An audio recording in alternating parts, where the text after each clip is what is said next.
23 साल की उम्र में नेत्रहीन मनु की उसकी मां रास्ते में बनी आंखें। फिजिक्स वाला पीडब्ल्यू द्वारा साझा किए गए एक दिल दहला देने वाले वीडियो ने तूफान से इंटरनेट ले लिया है।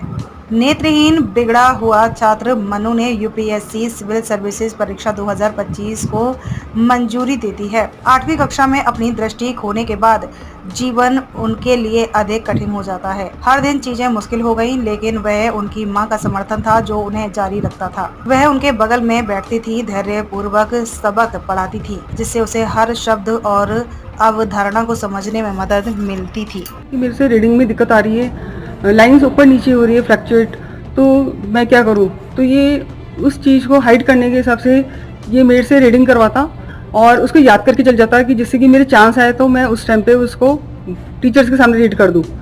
लेकिन धीरे धीरे स्लोली और ज़्यादा दिक्कत आई कि ये लिख भी नहीं पाया। तो फिर मैं टीचर्स के पास गई, उन्होंने बोला आप टेंशन मत करो, हम लोग हैं साथ में और ये बच्चा तो बहुत ऊपर ऊंचाइयों तक जाएगा, हम लोग सब जने हैं आपके साथ में।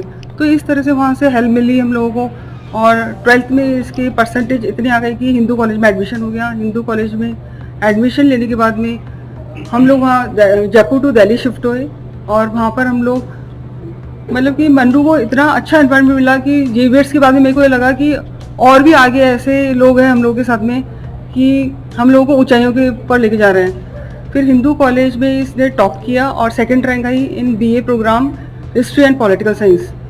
उसके बाद में जेएनयू में इसका एडमिशन हुआ, जेएनयू में इसने मास्टर्स करी है और नेट जेआरएफ करी है। उसके बाद में अभी एनरोल हुआ था पीएचडी के लिए साउथ एशियन। और ऐसे करते करते जब यूपीएससी की जर्नी थी बीच के अंदर, तो मेरे को ये लग रहा था कि इतना ब्रॉड सिलेबस है, इसको कवर करने के लिए बहुत ही दिक्कत होगी। लेकिन इतने हर्डल्स के बाद में मनु ने मेरे को इतना महसूस नहीं करवाया कि ये यूपीएससी का एग्ज़ाम है। इसे बोला कि बस है ना, नोट्स लिखना जो मैं बोल रहा हूँ, बाकी का मैं अपने आप से करूँगा। तो notes, short notes, very short notes इसे मेरे हाथ से करवाए। और उसके बाद में जब एग्ज़ाम के पहले 5 मिनट का जो टाइम मिलता है, 10 मिनट का, उसने रीड करवाए और एग्जामिनेशन हॉल में गया आराम से और इससे बोला कि मेरे एग्ज़ाम बहुत अच्छे हुए हैं। इंटरव्यू वगैरह इसी प्रोसेस में इंटरव्यू भी हुए इसके और लास्ट में इसका जो इसका रिजल्ट आया। फिजिक्स वाले के बारे में आपको कहाँ से पता लगा, कैसे पता लगा? किसकी?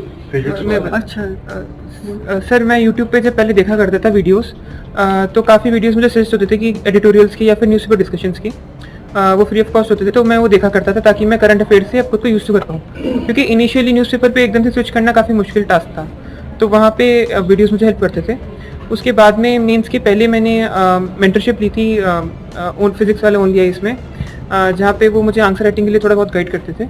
उसके बाद में मैंने इंटरव्यू गाइडेंस प्रोग्राम में भी पार्ट था मैं। कब से आपको दिखना बंद हुआ? कोई ऐसा पर्टिकुलर डे या महीना नहीं था, बल्कि वो धीरे धीरे ग्रेजुअल प्रोसेस था। बचपन से मुझे चश्मा था, पर चीज़ें मैनेजेबल थी, मैं खुद से सब कुछ कर पाता था, कुछ मुझे एहसास नहीं होता था कि दिक्कत है। Normal stage. एक लास्ट क्वेश्चन रहेगा कि जो लोग कुछ कोशिश करने के बाद हार मान जाते हैं और आपने बहुत कुछ करके दिखा दिया है, उन लोगों के लिए क्या कहना चाहेंगे जो कुछ कोशिश करके हार जाते हैं? वैसे हर इंसान की स्थिति अलग होती है, तो मुझे पता नहीं उनकी स्थिति क्या होती है। हो सकता है अपनी स्थिति के हिसाब से सही कर रहे हो, पर अगर कोई केवल मोटिवेशन के लैक के कारण या फिर किसी चीज़ के कारण हार मान रहा है, तो मैं उनको ये कहना चाहूँगा कि अगर उनसे हो सकता है, अगर उन्होंने रैशनली सोचा है कि वो करा जा सकता है, तो उनको बिल्कुल इसमें ट्राई करना चाहिए। किसी भी चीज़ में लाइफ की, ना केवल यूपीएससी, लाइफ बहुत बड़ी चीज़ होती है और भी बहुत चीज़ें होती है। अगर एक बार अगर और ट्राई कर सकते हैं वो, तो उनको जरूर ट्राई करना चाहिए। तो आपने सारी पढ़ाई अपनी बेल पे करी?